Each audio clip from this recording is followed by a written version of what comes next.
Hello friend, मैं better study पुन से जयदेव वर्मा आप लोगों का बहुत बहुत स्वागत करता हूं। आज मैं आपके लिए शब्द विचार का पार्ट दूसरा लेकर आया हूं। पहले पार्ट में आपके लिए वाक्य के आधार पर भेद बता दिए थे। वाक्य के आधार पर दो भेद होते थे, विकारी और अविकारी। आज मैं आपके लिए रचना के आधार पर भेद लेकर आया हूँ। तो शुरू करते हैं दूसरे पार्ट को। दूसरा पार्ट देखते हैं रचना के आधार पर। तो रचना के आधार पर कितने भेद होते हैं देखते हैं। रचना के आधार पर, तो रचना के आधार या बनावट या व्युत्पत्ति, तीनों में से कैसे ही पूछ सकता है, रचना के आधार पर या बनावट के आधार पर या व्युत्पत्ति के आधार पर। तो आप याद कर सकते, रचना तीन शब्द हो रहे हैं, तीन वर्ण हो रहे हैं, तो तीन वर्ण होते हैं तो तीन। तो रचना के आधार पर कितने भेद होते हैं शब्द के? तीन। कितने भेद होते हैं? तीन। कितने होते हैं? तीन भेद होते हैं। रचना के आधार पर शब्द के तीन प्रकार होते हैं। कौन से होते हैं ये भी देख लें। रूढ़ शब्द होता है, यौगिक होता है और योग रूढ़ होता है। कौन से होते हैं?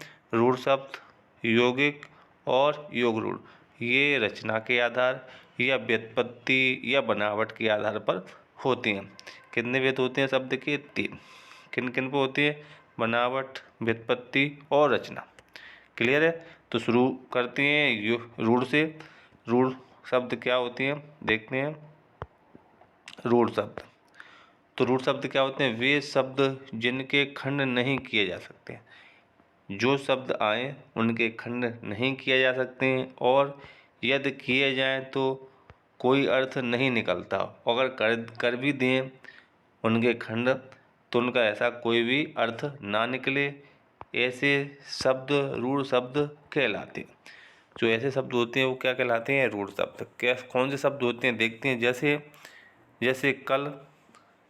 अब कल का आप खंड करके देखते हैं, का प्लस ल, तो इसका कोई अर्थ निकल रहा है? का और ला का कोई अर्थ नहीं निकल रहा है। ऐसे घर, घा और रा। ऐसे ही पुस्तक का देखिए, तो पुस्तक का खंड करके देखते हैं, कोई अर्थ निकलता है? पू हो जाएगा। इस तक कर दो, या इस तरह से नहीं तो पुस्त कर दो, प्लस का कर लो। तो इसके खंड करने पे कोई अर्थ निकल रहा है? कोई नहीं निकल रहा है। इसी तरह से आगे देखिए, चावल का भी देख लीजिए। तो चावल है तो चा कर लो और वल कर लो, तो इनका भी कोई अर्थ नहीं निकल रहा है।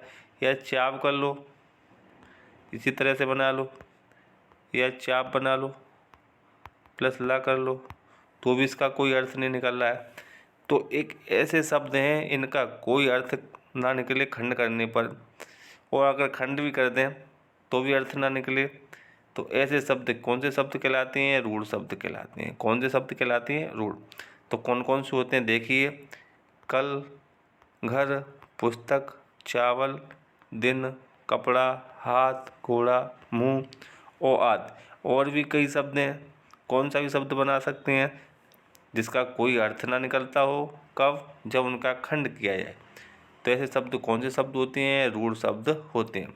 क्लियर हुआ? आपको समझ में आ गया होगा अच्छे से। आगे देखिए अगला अगला कौन सा होता है? यौगिक। अगला कौन सा होता है? यौगिक। एक बार और बता देता हूँ आपको। अगर इस तरह से एग्जाम में दिया, किस तरह से ऐसे दे दिया दिन, और पूछ लिया कौन सा शब्द है, यौगिक शब्द है, एग्जाम में किस तरह से बनता है आपको बता देता हूँ। जैसे दिन दे दिया, दिन में कौन सा शब्द है? रूढ़ शब्द है, यौगिक है या योग रूढ़ है। तो आप ये देख लें, जिस शब्द में खंड नहीं बनते हों वो कौन सा होता है? योग रूढ़ शब्द होता है। कौन सा होता है? रूढ़ शब्द। और यौगिक शब्द कौन सा होता है? जिसके खंड हो जाए।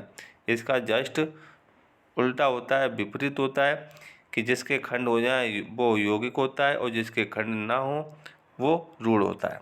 ठीक है, तो अपन यौगिक को देखते हैं। यौगिक क्या कह रहा है? यौगिक की परिभाषा देखते हैं। तो यौगिक की परिभाषा देखिए।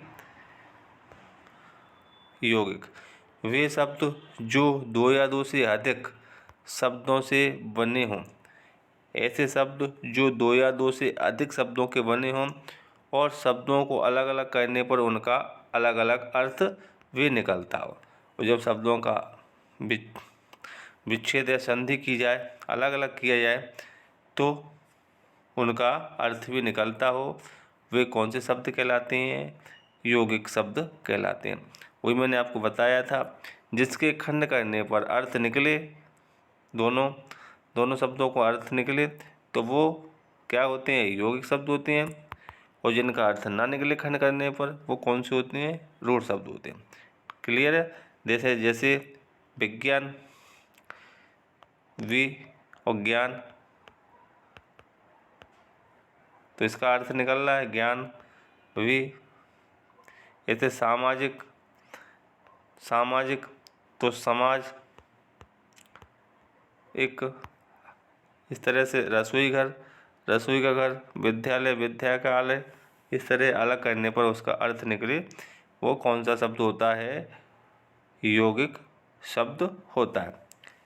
इसमें नोट में क्या लिखा है देखें, यौगिक शब्द की रचना 3 प्रकार से होती है। जैसे यौगिक शब्द को 3 प्रकार से बनाया जाता है। किससे बनाया जाता है? 3 प्रकार से। किस किस से बनाया जाता है? उपसर्ग, प्रत्यय और समास। जब यौगिक शब्द का खंड करते हैं तो या तो वो समास के द्वारा होगा, समास के आधार पर हो जाता है, या प्रत्यय के आधार पर होता है, या उपसर्ग के आधार पर होता है। तो किस तरह से होता है देखिए, जैसे जी विज्ञान लिखा है, तो आगे कौन सा उपसर्ग लगा है? वी। कौन सा उपसर्ग लगा है? वी। तो इसका किसके आधार पर हुआ है? उपसर्ग के आधार पर हुआ है। इस तरह सामाजिक लिखा है, तो इसमें कौन सा प्रत्यय लगा है? एक प्रत्यय। कौन सा लगा है? एक। इनको जोड़ने पर क्या हो जाएगा? सामाजिक। तो एक प्रत्यय लगा है। ऐसे ही रसोई घर, तो घर लगा है इसमें। ऐसे विद्यालय, तो विद्या का आलय, ये क्या हो रहा है? समास। विद्या का आलय, विद्यालय, ये समास के आधार पर किया गया। इस तरह से जब यौगिक शब्द के अर्थ खंड को अलग अलग किया जाता है, तो वो किसके आधार पर किया जाता है? उपसर्ग, प्रत्यय या समास के आधार पर। ठीक है? तो इस तरह से क्वेश्चन बन जाता है कि यौगिक शब्द की रचना किन प्रकार से की जाती है या कितने प्रकार से की जाती है। तो जो यौगिक शब्द होते हैं उनकी रचना 3 प्रकार से की जाती है। और ये पूछ लिया 3 प्रकार कौन कौन से हैं, ऑप्शन के द्वारा भी पूछ सकता है। तो उपसर्ग, प्रत्यय और समास, इनके द्वारा की जाती है यौगिक शब्द की रचना। ठीक है? अब समझ में आ गया होगा आपको, इस तरह से यौगिक शब्द होते हैं। आगे देखिए अगला योग रूढ़। तो योग रूढ़ क्या होता है? योग रूढ़ देखिए, योग रूढ़, तो योग रूढ़ शब्द कौन से होते हैं? ऐसे शब्द जो यौगिक होते हुए भी रूढ़ होते हैं। ऐसे शब्द होते हैं जो यौगिक होते हैं फिर भी रूढ़ होते हैं, क्योंकि इनका अर्थ शब्द के खंड कर कर के नहीं निकाला जा सकता है। ऐसे शब्द होते हैं इनका शब्द का खंड करके इनका अर्थ नहीं निकाला जा सकता। जैसे अपन ने निकाला था विद्यालय, विद्या का आलय, विद्या का घर, या रसोई घर, रसोई का घर।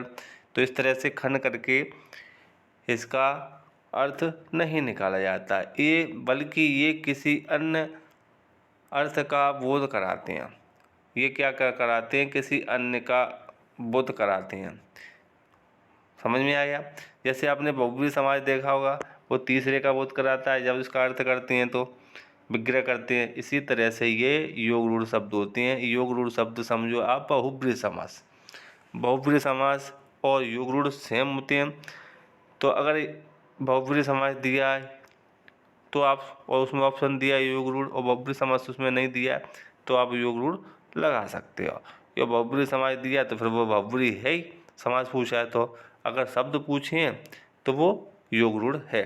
जैसे एग्जाम्पल देख दी, तो ये जैसे क्या दिया है, बहुब्री समास के बोधक शब्द योग रूढ़ होते हैं। जैसे उदाहरण क्या है, दशानन, जिसकी हों 10 सिर या 10 आनन, हिमालय, पंकज, पीताम्बर, नीलकंठ, जिसका नीला कंठ हो, पीताम्बर, जिसके पीले कपड़े हों, पंकज, कीचड़ में मिलने वाला पंख, हिमालय।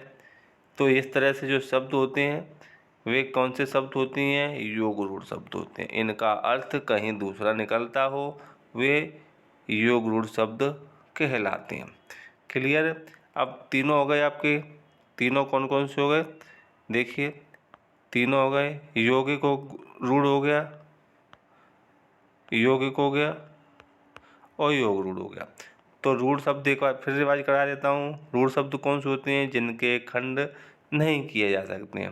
रूढ़ शब्द कौन से होते हैं? जिनके खंड नहीं किए जाते, अगर खंड भी करें तो उनका कोई अर्थ ना निकले, रूढ़ शब्द कहलाते हैं। यौगिक कौन से होते हैं? यौगिक शब्द वो होते हैं जिसका खंड किए जा सके और खंड करने पर उनके अर्थ निकले, दोनों के अर्थ निकलें, वो कौन से शब्द होते हैं? यौगिक शब्द होते हैं। क्लियर है? इसमें उदाहरण देने की आवश्यकता नहीं, जैसे घर, इसमें विद्यालय कर लो। और योग रूढ़ तो आपको पता ही है, ऐसे शब्द जो बहुब्रीहि समास का बोध कराते हों वे, या ऐसे शब्द जिसका किसी तीसरा अर्थ निकले, अर्थ उसका खंड करने पर, वे कौन से शब्द होते हैं? योग रूढ़ शब्द होते हैं। जैसे दशानन है, हिमालय है, पंकज है, पीताम्बर है और नीलकंठ है। इस तरह से ये योग रूढ़ शब्द होते हैं। अगर आपको समझ में नहीं आ रहा तो आप मुझे कमेंट के माध्यम से भी पूछ सकते हैं, ठीक है। अगर मेरी वीडियो आपको अच्छा लग रहा हो तो वीडियो को आप लाइक करें, शेयर करें। आप शेयर ज़रूर करें, वीडियो को शेयर करें और सब्सक्राइब करना ना भूलें। अगर आप मेरे वीडियो को सब्सक्राइब करोगे तो आपको मैं जो वीडियो डाउनलोड करता हूँ वो आपको समय से मिल जाएगा, ठीक है। ओके, थैंक यू, धन्यवाद।